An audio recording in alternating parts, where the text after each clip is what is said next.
Welcome to Highly Questionable. I'm Izzy Gutierrez. If we look a little happy, it's because Dan took the day off. That over there is Mina Kimes. Mina, what do you like on the show? Looking forward to talking about playoff hockey. Nope, not going to happen, Poppy. Let's do it. Kind of.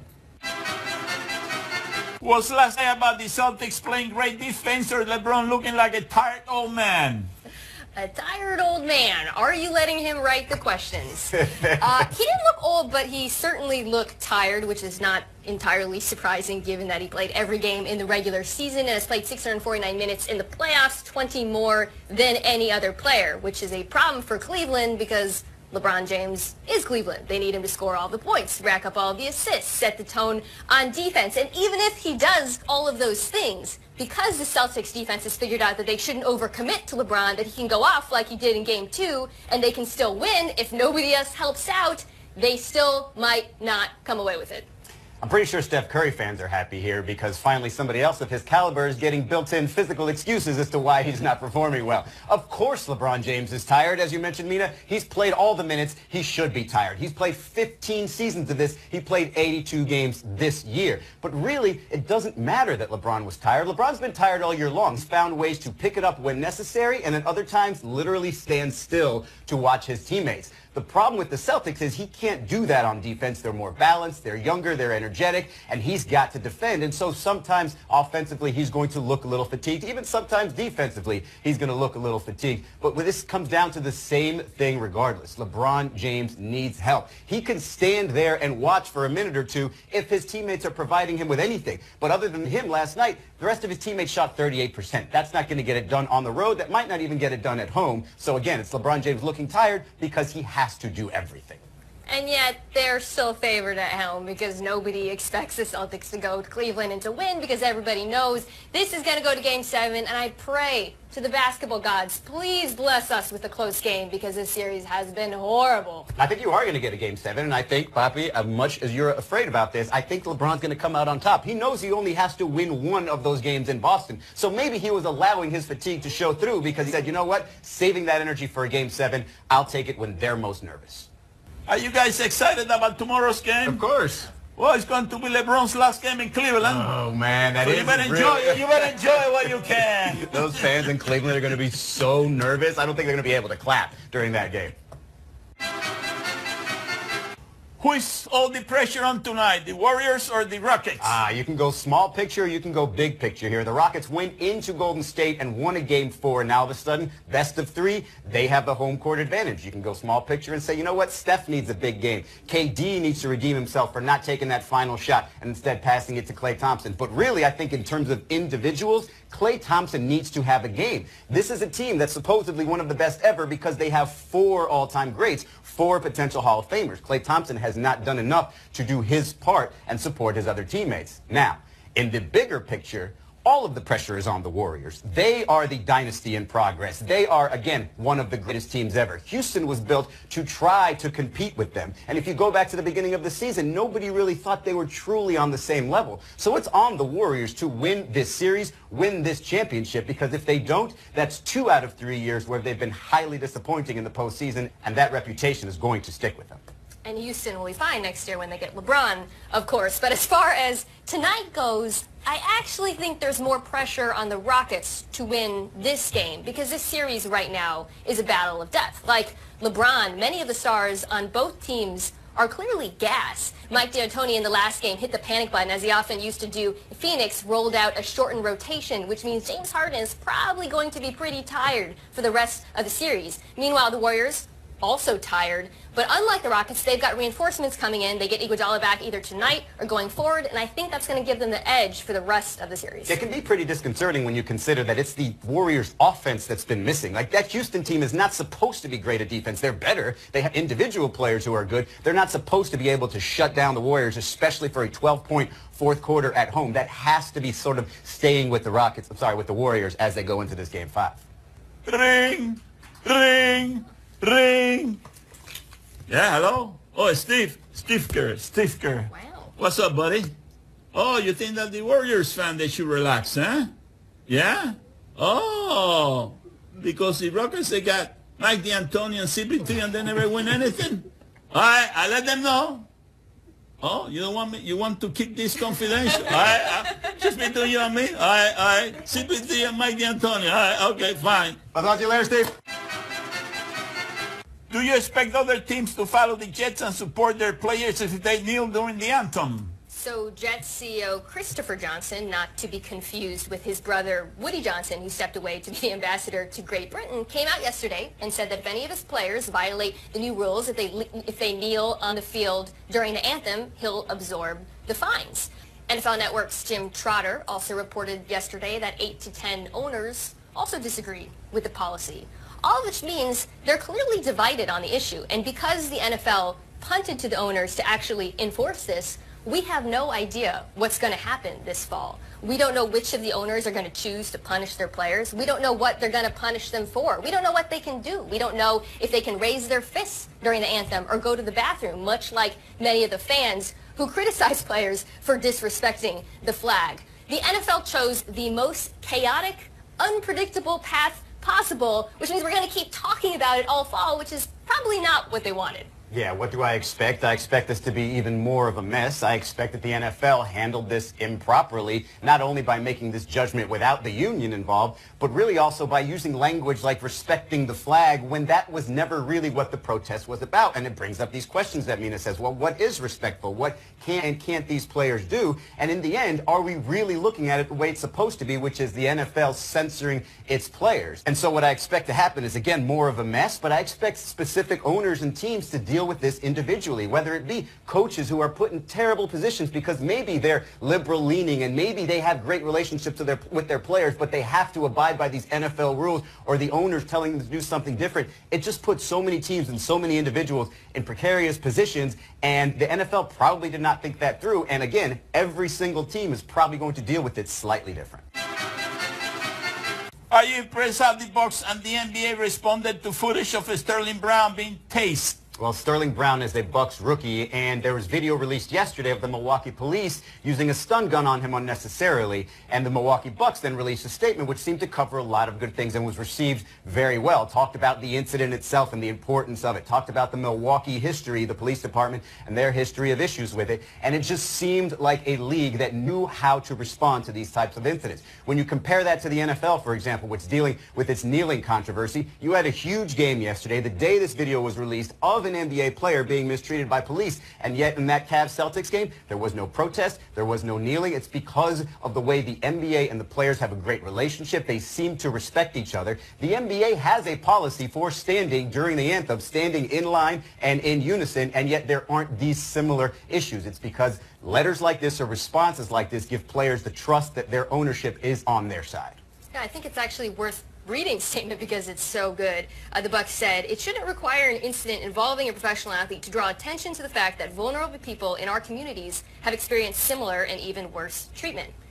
As Izzy just said, that's why it's not a bigger deal that the NBA has a policy that the players stand, because they trust the league to enable them to speak out about issues, because they actually believe that the league cares about them as human beings and cares about their perspectives on issues that affect them and people who look like them. Meanwhile, in the NFL, they're rolling out policies without even inviting players to the table. You'd think they'd take a page from the NBA if they wanted to stem controversy going forward. Meanwhile, NBA players should be able to use their leverage even more so than NFL players. They have great star power. They have guaranteed contracts that the NFL players don't have, and yet the NBA does not use that power, at least not currently, as leverage against the league in these situations. Again, speaks to the relationship.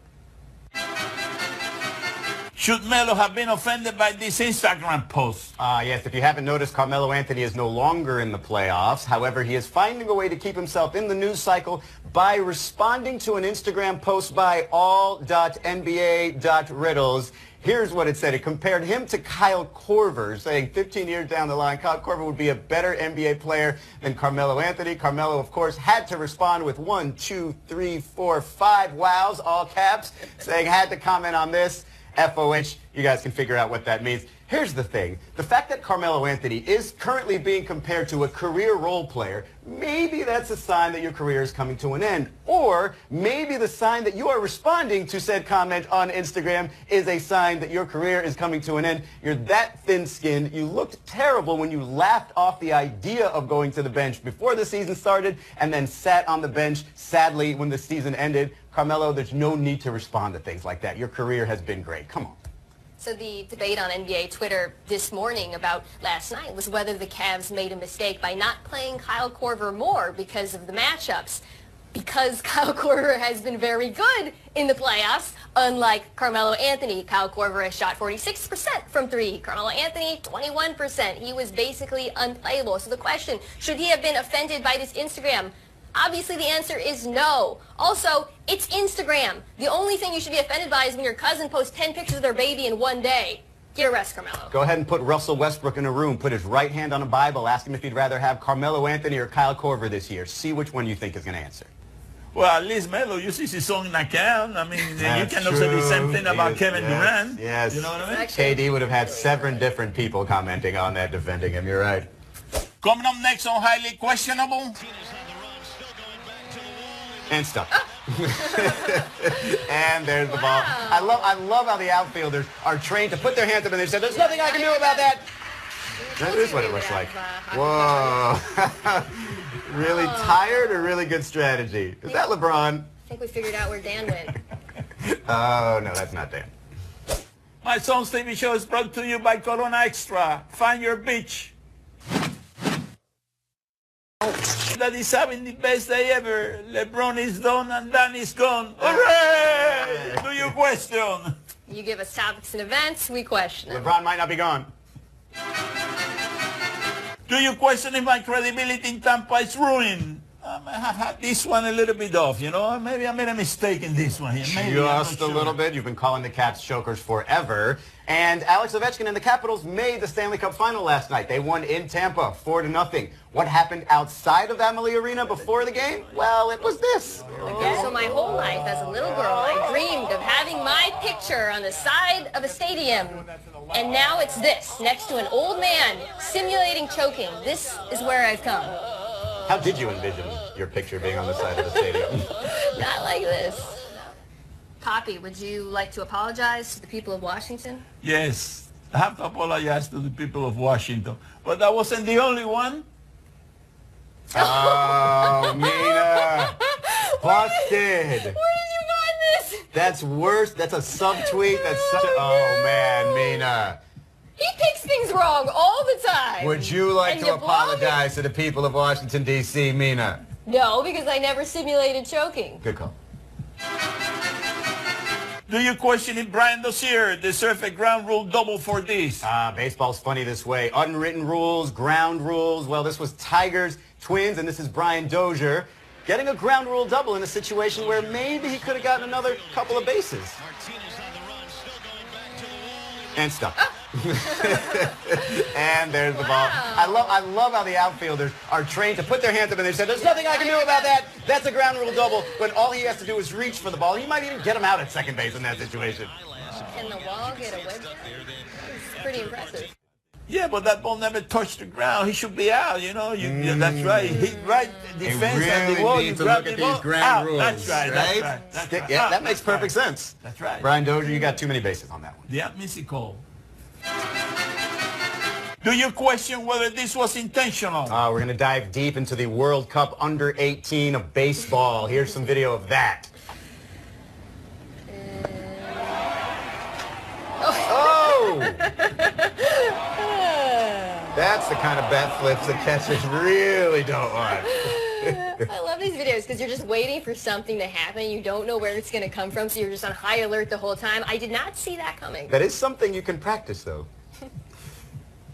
Can we see that again? It looks like it's a very unnatural bat flip. It's right hand across the back of his body to the left side. Maybe it's going to hit the catcher in the face. Oh, yeah, it hit the catcher in the face, and I get to first base. So in other words, it was definitely intentional. Definitely intentional. No way to verify that. You did that on purpose. Are you kidding me? I think he flopped. The catcher who had the bat. Big flop. Look at this. Let's see if he flopped there. Let's see if he had the wherewithal to know if I get hit with a bat in the face, I'm just going to dive. How is that a flop? By the way, he still had his mask on when he got hit in the face, Bobby. It was a hit by the bat that took the mask off of his face. He sold it to the amp. The amp got full. He got hit by a bat. Do you question this goalie's strategy? I'm just going to repeat what was said in my ear. We go to what looks like a youth hockey practice. That is what it looks like. Whoa. Really tired or really good strategy? Is that LeBron? I think we figured out where Dan went. Oh, no, that's not Dan. I mean, he is stopping those pucks, though. Boy, I never saw that in goalie, you know. But if Dan played like that, you know, goalie, nobody could score on him, you know what I mean? I know that that's true. But there's a reason why he goes away for days at a time. You keep insulting him like that. Sorry, Dan.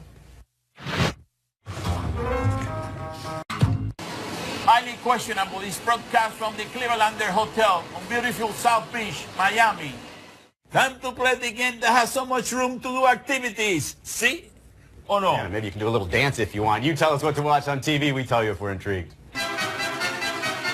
Streaming on Facebook, the end of Angels Blue Jays. I will not watch any baseball game streaming on Facebook. I would, however, watch Shohei Ohtani in batting practice. Here he was in Toronto doing that and sending balls to the moon. He should be in the home run hitting contest, shouldn't he? He says he's not ready for that, but come on, look at that.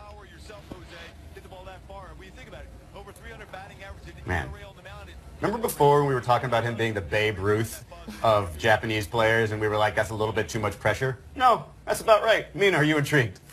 Let me explain to you the experience of being a Mariners fan watching Shohei Ohtani. It's like falling in love with someone, proposing to them, being publicly rejected, having them meet someone else, and then watching their love story play out in real time every day for the rest of your life. No, I will not be watching Shohei Ohtani. You're already married. Papi, are you intrigued? Oh, see, I'm very intrigued. Shohei, hey, you're doing great in California, buddy. That's the best move you ever made in your life. You know, you left Seattle, so you didn't have to live there in that dump. You know what I mean? Now you're cooking there in California. Nice weather, nice view, it's everything. You know, congratulations. That was a hell of a move. Taking shots at Mina. Yeah. Really? Johnny. All right, break it up, you two. Break it up. On TV in England, at the races. Mina, I don't know what your most difficult assignment is, but this woman had a very difficult one out here in England at this racetrack. This is a reporter you're about to see right there. Bring down the horse. Wow. Look at that form. Look at that confidence, that courage. That horse had no idea what was coming. That's a charge. Man, that is, again, Mina, I don't know what your most difficult assignment was, but I guarantee you it does not compare to that. Are you intrigued? Yeah, I'm extremely intrigued. Do you see how fluid her hips were, her back pedal? This is like the NFL fix I'm getting right now. That I would watch. Papi, are you intrigued? Oh, see, I'm very intrigued. But listen, I mean, I'm telling you one thing, you know, I mean, that reporter did a good job. But to impress me, she got to climb on the horse, and she has to ride around that horse. You know, that's the way you do it, you know. You grab the horse, you stop the horse, you jump the horse, and you run around the track on that horse. You ride around the track on that. That's the way you do it if you She's really a want to reporter impress for me. Cirque du Soleil, apparently. She can do all these things. On Fox, Terrence Howard's Fright Club. This is a new reality show. Terrence Howard's involved. It seems intriguing. However, I didn't think we were supposed to talk about Fright Club.